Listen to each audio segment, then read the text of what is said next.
Hello everyone. आज हम पढ़ेंगे पाठ 12 में पढ़ेंगे दास और शेर। यह कहानी एक दास की है जिसका नाम एट्रोक्लिनीज था। उसे उसके मालिक ने बाजार से खरीदा था। मालिक उसके साथ पशुओं जैसा व्यवहार करता था और उसे भरपेट भोजन भी नहीं देता था। कभी कभी तो खाना देने के बदले मालिक उसे कोड़े से भी मारता था। एक दिन मौका पाकर एंड्रोक्लिस ने मालिक के घर से भाग गया। पकड़े जाने के डर से वह रात भर भागता रहा। सुबह होते होते वह एक जंगल में पहुंच चुका था। जंगल में उससे एक पहाड़ की खोह दिखाई दी। वह बिना कुछ सोचे उसमें प्रवेश कर गया। रात भर भागने के कारण वह बहुत थक गया था। इसी कारण लेटते ही उसे नींद आ गई। अचानक एक तेज आवाज सुनकर वह जाग गया। उसने देखा कि एक विशालकाय शेर थोड़ी ही दूरी पर जोर जोर से दहाड़ रहा है। इतना भयंकर दृश्य देखकर उसके होश उड़ गए और मारे घबराकर वे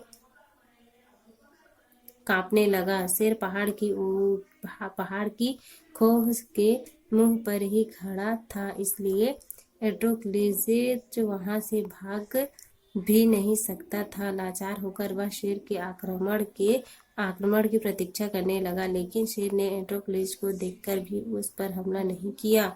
वह तो पहाड़ की खोह के बाहर ही बैठकर कराहने लगा और अपने दाएं पंजे को उठाकर चाटने लगा। कुछ देर तो एट्रोक्लिस शेर को देखता रहा, परंतु थोड़ी देर बाद उसे एहसास हुआ कि शेर उस पर हमला नहीं करना चाहता, बल्कि उसकी मदद करना चाहता है। एट्रोक्लिस साहस करके शेर के पास पहुंचा। उसे देखकर शेर ने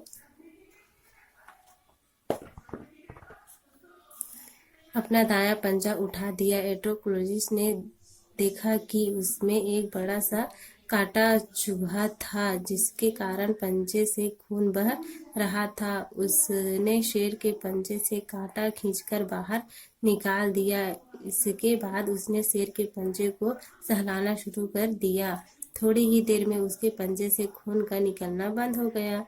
शेर एट्रोक्लिस के इस व्यवहार से बहुत प्रभावित हुआ और उसका पालतू बनकर उसके साथ मित्र जैसा व्यवहार करने लगा। अब दोनों साथ साथ जंगल में घूमते, शिकार करते और उसी पहाड़ की खोह में एक साथ सोते।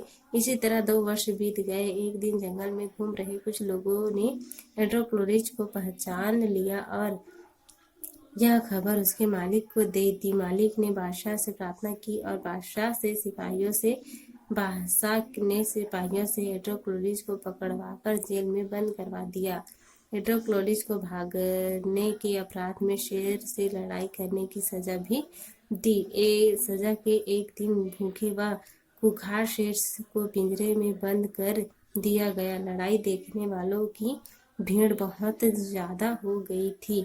थोड़ी ही देर में एट्रोक्लिस को भी उस भूखे शेर के सामने डाल दिया गया। एट्रोक्लिस को शेर के सामने जैसे ही डाला गया, वह एट्रोक्लिस की ओर झपटा। अपने सामने शेर के रूप में साक्षात मृत्यु को देखकर एट्रोक्लिस ने आंखें बंद कर ली, लेकिन दहाड़ते हुए शेर ने एकाएक अपनी दहाड़ बंद कर दी और एट्रोक्लिस के पैरों पर लौटकर उसे चाटना शुरू कर दिया। एट्रोक्लिस ने अपनी आंखें खोली। आंखें खोलते ही वह पहचान गया कि यह तो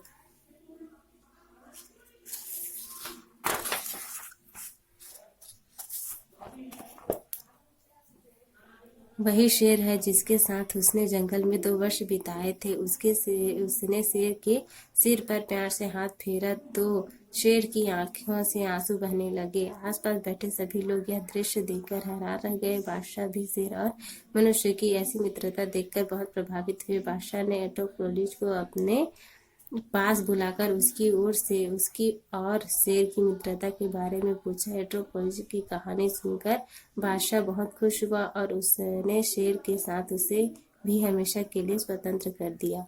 थैंक यू।